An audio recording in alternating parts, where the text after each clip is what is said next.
सभी भक्तों को जय श्री राम। सालासर बालाजी की कथा भाग 2 में आप सभी का पुनः एक बार स्वागत है। आइए भक्तों, हम आगे की कथा सुनते हैं। मोहन अपनी बहन के ससुराल में रह रहे थे। वह दिन रात अपने जीजा जी की ज़मीन पर खेती करने लगे।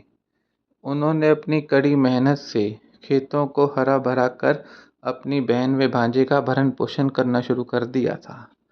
इसी दौरान मोहन की हनुमान भक्ति भी निरंतर बढ़ रही थी। वह बढ़ते बढ़ते इतने चरम तक पहुंच गई थी कि जिसका मूल्यांकन करना किसी के भी बस की बात नहीं थी।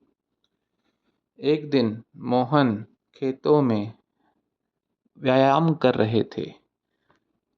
इस पर पेड़ पर बैठे एक बालक ने मोहन को ललकारते हुए कहा कि मोहन, मैं तेरे साथ कुश्ती करना चाहता हूँ। इस पर मोहन हंसते हुए कहते कि तू छोटा सा बालक मेरे से क्या कुश्ती करेगा। इस पर वह बालक कहता कि मोहन, मैं भले ही तेरे से उम्र में छोटा हूँ, पर दाव तुमसे ज़्यादा जानता हूँ। इतना कहकर वह बालक पेड़ से नीचे उतरता है और मोहन के साथ कुश्ती करना शुरू कर देता है। दोनों में कुश्ती होती है। आखिरी में वह बालक मोहन को कुश्ती में हराकर वहाँ से चला जाता है। कुश्ती के बाद मोहन को इतनी चोटें आती हैं कि वह आग पर ईंट सेक कर अपने शरीर की चोटों की सिकाई कर रहे होते हैं। इतने में वहाँ उदय राम जी आते हैं और वह कहते हैं कि मामा जी, आपको ये चोट कैसे लगी। इस पर मोहन कहते हैं कि भांजे, मैं पेड़ से गिर गया था इसलिए मेरे को चोटें आई। इतना कहकर मोहनदास जी वहाँ से चले जाते हैं।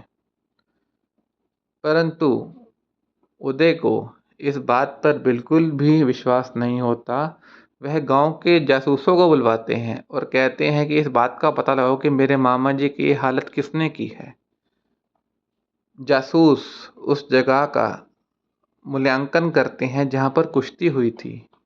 वह कहते हैं कि उदय, एक पैर के निशान तो आपके मामा जी मोहन के हैं, पर दूसरे पैरों के निशान ना तो किसी मनुष्य के हैं और ना ही किसी जानवर के।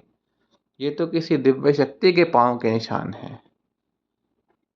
उदय राम जी यह सुनकर यह जान जाते हैं कि इसके पीछे कोई दिव्य शक्ति है। वह जासूसों को उनकी जासूसी का पैसा देकर वहाँ से भेज देते हैं और बोलते हैं, मामो तेरो जबर है, जबर सुगाली बात, आकी गति तू ही रखे, नाको की औकात। इसका अर्थात भक्तों कि उदय राम, तेरे मामा की जैसी किसी में कोई बात नहीं है। तेरे मामा के सिवा हनुमान जी की गति कोई नहीं पहचान सकता और ना ही किसी की औकात है। भक्तों, आज हमने सालासर बालाजी महाराज की कथा भाग 2 का आनंद लिया। अगला भाग जल्दी ही मेरे द्वारा मेरे YouTube चैनल पे अपलोड कर दिया जाएगा। तब तक के लिए सभी भक्तों को जय श्री राम।